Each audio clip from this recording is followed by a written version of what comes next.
Hello everyone. ఇక్కడ home made పసుపు ఇంట్లోనే ఈజీగా ఎలా తయారు చేసుకోవచ్చు అనేది ఈ వీడియోలో చూద్దాము. ముందుగా మా ఇంటి దగ్గరనే ఇలా ఆవిరిలో ఉడకబెడుతూ మిషన్ల ద్వారా చేసుకుంటూ ఉన్నారు పొలాల్లో. సో అక్కడ వెళ్ళేసి ఇలా కొమ్ములు మండాలు సపరేట్గా ఉంటే మేము మండాలు బాగుంటాయి అనేసి మండాలు తెచ్చుకున్నాము. అండ్ చూనికి పైన అయితే బాగానే ఉంటాయి కానీ మండాల్లో పుచ్చులు ఉంటాయి, కొమ్ముల్లో ఉండవు కానీ మండాల్లో ఉంటాయి, అది మనకు తెలియదు. సో మనకి ఏదో నచ్చిన విధంగా మంచి మంచిది అనేసి తీసుకొని ఇంటికి ఇలా వచ్చేసాము. ఇక్కడ వచ్చేసి మా అత్తయ్య అండ్ ఇంకా వాళ్ళ అమ్మ హెల్ప్ చేస్తున్నారు మా అత్తయ్యకి. సో ఇవొచ్చేసి డస్ట్, పీచులు, మట్టి ఇవంతా చాలా ఉంటాయి. అండ్ లోపల పుచ్చులు కూడా ఉంటాయి, బయటికి కనిపియవు. అందుకనేసి కొంచెం టైమ్ టేకింగ్ అయినా కూడా నిదానంగా క్లీన్ చేసేసుకుంటాం వీటిని. మట్టి ఏం లేకుండా పసుపు కొమ్ములు కనిపించే మాదిరిగా. ఇదొచ్చేసి కొంచెం కష్టమైన పనేనే. నేను కూడా చేద్దామని కూర్చున్నా గానీ మా అత్తయ్య వచ్చేసి "నువ్వు చేయలేవులే, నీకు కొంచెం టఫ్ ఈ ప్రాసెస్ ఇదంతా వద్దులే" అని చెప్పారు. సో మా గిర్వాన్ కూడా "నేను కూడా హెల్ప్ చేస్తా నానమ్మ" కానీ ఏదేదో చేస్తా ఉన్నాడక్కడ. వద్దనేస్తే ఇంక నేను వదిలేసాను. సో ఇంక మా అత్తయ్య వాళ్ళ అమ్మనే ఈ వర్క్ అంతా చేసేసుకున్నారు. సో ఇక్కడ చూసారు కదా, వీడియోలో చూపిస్తున్న విధంగా అక్కడ యెల్లో కలర్ వచ్చేలాగా ఈ డస్ట్ అంతా చూడండి, వేస్టేజ్ ఎంతుందో. ఇలా మొత్తం వేస్ట్ అయినా పర్లే, మనకి మంచి పసుపు కావాలి కాబట్టి ఇలా చేస్తున్నాము. ఎందుకు ఇంత కష్టమైనా చేస్తున్నారంటారా? ఎంత ఆవిరిలో ఉడకబెట్టినా కూడా అందులో కూడా పోషక విలువలు పోతాయి కదా! ఎందుకు పచ్చిదైనా ఏం పర్లేదు, వంటలోనే కదా వేస్తే ఉడుకుతది కదా అనేసి మేము డైరెక్ట్‌గా ఇలా పసుపుని పచ్చిగా చేసుకోవడానికి ఫిక్స్ అయ్యాము. సో ఇక్కడ చూస్తారు కదా, మొత్తం ఇలా క్లీన్ చేసేసుకున్నాము చెత్త ఏం లేకుండా. సో ఇక్కడొచ్చేసి బామ్మ నేను దంచేదైతే కొంచెం ఈజీనే గదా! పచ్చియి కాబట్టి ఈజీగా మెదుగుతాయిలే, నేనే చేస్తాలే అనేసి నానమ్మనే హెల్ప్ చేస్తున్నారు.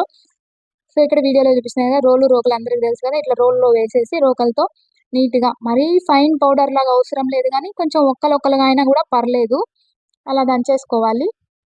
ఇలా కొన్ని కింద పోకుండా 2, 2 అట్లా వేసుకుంటూ దంచేసుకుంటూ ఎక్స్‌ట్రా ఉండేదంతా ప్లేట్‌లో తీసుకుంటే కింద పడకుండా నీట్‌గా దంచుకున్నాను. ఇది పెద్దవాళ్ళకే ఇంత ఓపికగా దంచగలరు. మనమైతే ఇది చేయలేము.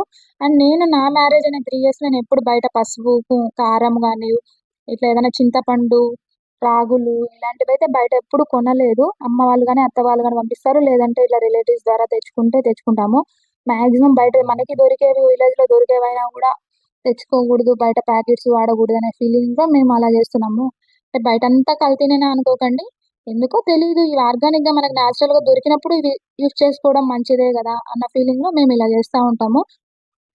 సో ఇక్కడ చూసారు కదా, వీడియోలో చూపిస్తున్నలా కొంచెం కొంచెం ఇట్లా దంచుకుంటూ మొత్తం అయిపోయేలాగా మేమొచ్చేసి ఇక్కడ 8 కేజెస్ తెచ్చుకున్నాము పచ్చి కొమ్ముల్ని. సో ఇలా మీకు మళ్ళీ ఎంత నీట్‌గా, ఎంత మెత్తగా దంచుకోవాలన్న డౌటొస్తదేమో అనేసి ఇలా కొంచెం దగ్గరుండి చూపిస్తున్నాను. సో మరీ అంత మెత్తగా ఏమి అవసరం లేదు. జస్ట్ ఇట్లా ఒక్కలొక్కలుగా దంచేసుకుంటూ మొత్తం ఫినిష్ చేసేసుకుంటాము. దీన్నొచ్చేసి ఇట్లా న్యూస్ పేపర్‌లో గాని, ఇట్లా పట్టలు గాని వేసుకొని ఇంటి ముందు అట్లా వేసేసుకొని ఆరబెట్టేసుకుంటాము.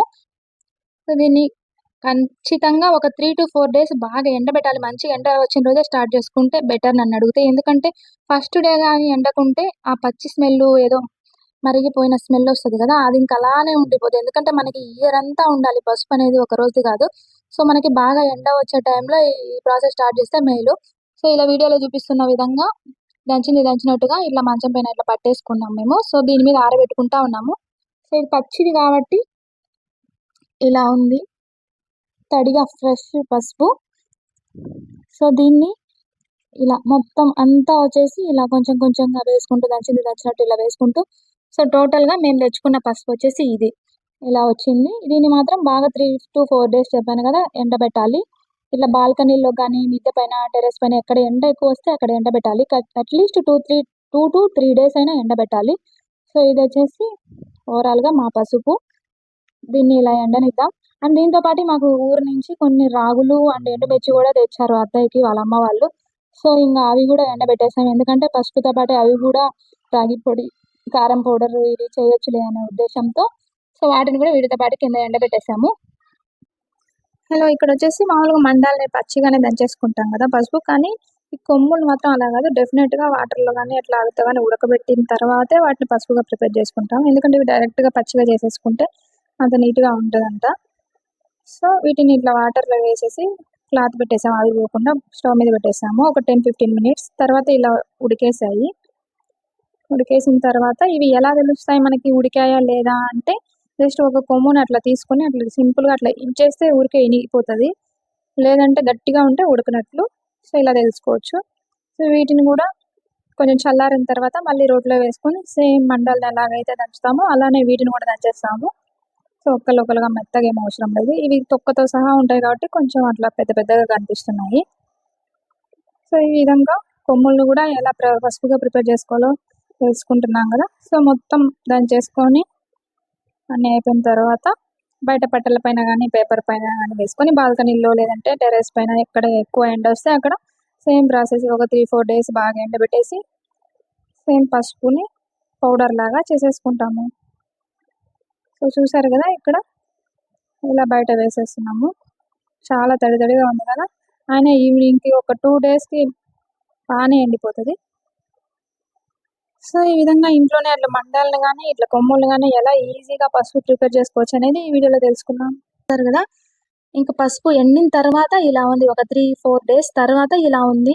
చూస్తున్నారు కదా ఎల్లో కలర్ పోయేసి లైట్ గా వైట్ కలర్ వచ్చేసింది. అండ్ ఇది టచ్ చేసినా కూడా చేతికి ఏం అంటుకోవట్లేదు.